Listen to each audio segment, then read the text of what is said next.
The Extinction War by Just 7173.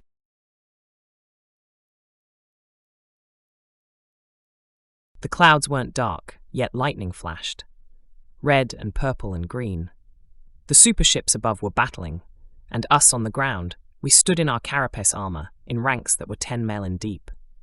Opposite us stood the humans, their ships hovering behind them as our ships hovered behind us, firing over and over at each other, trying to weaken the other's shields.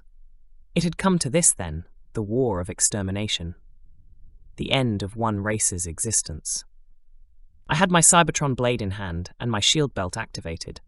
Our leader, Segan Devon, leader of the Jigantians who rallied us to the danger before us, a foe who did not cease advancing, humans the threat to balance. Segan gave the call and we charged. Due to close proximity, plasma rifles weren't recommended. To kill, one must cut deep into enemy ranks, drive until you fall. As we charged, we sang the Song of the Fallen, honoring the soon-to-be dead from both sides. The humans did not sing. In their metal armor made of Cybertron, the planet of metal that they'd conquered, they swarmed to us, fluid and graceful, and their helms revealed faces that could at first make one think of kindness before you saw what it was. Keen resolve. 10 feet apart, we ran, getting closer. 5 feet, our singing ceased. It evolved and became a war cry. 1, we collided, and an explosion sounded, like the gods hammering at the core of planets. The human before me sidestepped a blade, pirouetted, and dived with a clean slice through a comrade's neck, at the joint where the carapace meets, where flesh is exposed. I placed my hand to my nape right when a blade struck the carapace of my hand. Intuition saved me. Without looking back, I dropped a plasma grenade, rolled, and broke into a sprint that ended with me being flung off my feet as the grenade detonated. I collided into 3 humans who were holding a formation.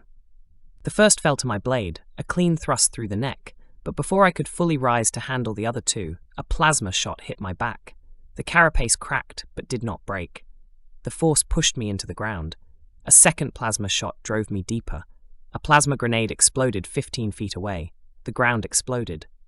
Dirt flew, and my carapace lids filtered most of it. A ringing in my sound cleaves made me disoriented. I stumbled free of the ground just when a human drove into my side. He wielded a laser knife that he tried to force into the open flesh of the neck where carapace meets.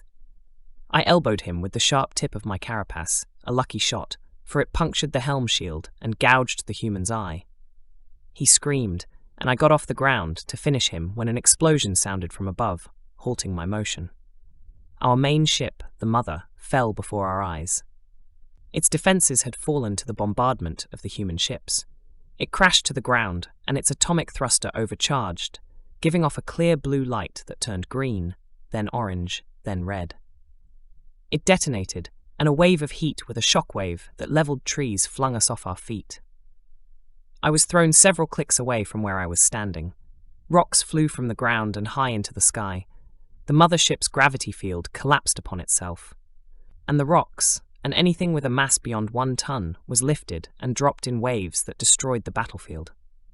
I saw a white light as the Mother's failing gravity field absorbed the atomic thruster's supercharge. The light was beautiful, almost marvelous in a way that would have driven me to deep contemplation. I saw in the light the extinction of my species, the end of who I was, who we all were.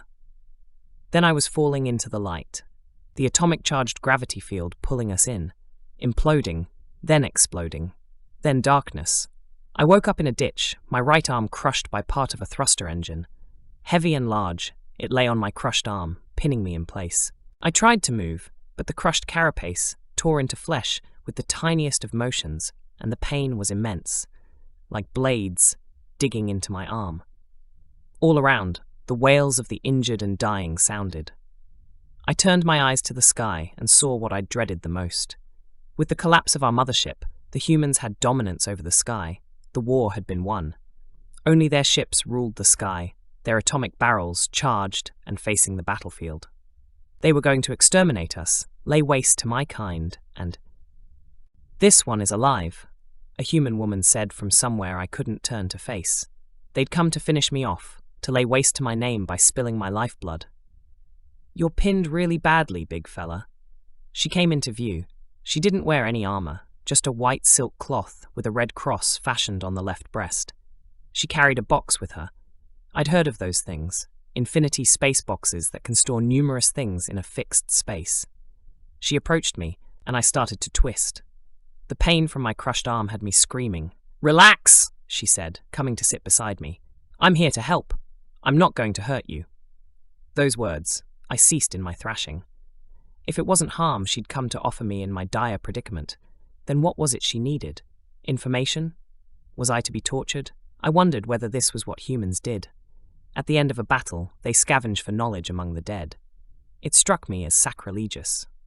"What do you want?" I asked her between gritted teeth. "First, I want to help you out of there. Your left hand is crushed, can't lift this thruster engine off it cause it's too heavy. It'll have to be severed and then regrown." She took out a syringe from her infinity box that held a clear, golden liquid. She tapped it twice and pressed the needle to the carapace joint at my neck. The pain all over my crushed left arm disappeared. A peace descended on me whose likeness I never thought I'd find on a battlefield. "It was hard figuring out your anatomy," she continued. "You Jigantians are biological marvels. The ability to grow carapace and an affinity to a planet with 2 suns. Your temperatures range in 70 degrees. You metabolize faster at an extended rate more than humans. 2 hearts, 3 lungs, and brains that can fathom new colors. We spent decades at the lab understanding your bodies, knowing it will aid you one day." Why? It was the only thing I could muster. Why what? Why do you do this? She took out a razor saw, plasma-fired and serrated with plasma points, from the infinity box. She pressed her hand to my neck, and with her right hand, she sawed at the joint where the thruster engine met my arm. I thought I'd feel blinding pain. Instead, I felt a tingling sensation that almost spurred laughter. "In the early age of technology," she said, "we had animals called elephants and rhinos. Big creatures, marvelous to look at. Seeing them brought a feeling of awe, made you feel as if you were part of something big. The fact that you shared life with the creatures, breathed the same air, saw the same things. But we hunted them to extinction for their horns. Back then, mankind valued only themselves, but the poets spoke of these creatures, and the artists fashioned their images with paint and chiseled stone. We struggled to immortalize them in art, and our efforts made us aware of the value of life. For despite all our art in the honor of the elephant and rhino, nothing could compare to seeing them in the flesh, and this made us take a vow that we would always fight extinction." Sagan said, I started. He said humans defy the bounds of nature. Humans push and thrive to consume and consume to thrive. You do not accept to be limited to what is, always seeking what can become. This Sagan guy should be a poet. What even does thrive to consume mean? He is pretty spot on, though. Us humans are relentless. It calls for one to be so in the face of all that. With a final push, she tore the remaining carapace off my underarm and severed me from the crushed arm beneath the thruster engine. In the face of all that seeks to extinguish our flame. Look at your race, so fixed to your old ways, that you deny progress with the claim that change brings an end to who you are. We came to you in good faith, and you saw antagonists, a threat to the society you believe to be perfect. You called this the Extinction War, believing that it will only end with the complete death of one of us. She spoke this while observing the wounded stump where my arm used to be. She took out a container from the infinity box and started applying a salve to the stump. It felt cool and soothing. Yet here I am, ensuring you live. She returned her instruments to her infinity box and helped me off the ground. Head to the green light, it's the surrender zone. There your limb will be regrown, and you'll be given whatever you need. She pointed to a spot illuminated with a barrier of green light. Relief. The ship illuminating the area had the word engraved on its side.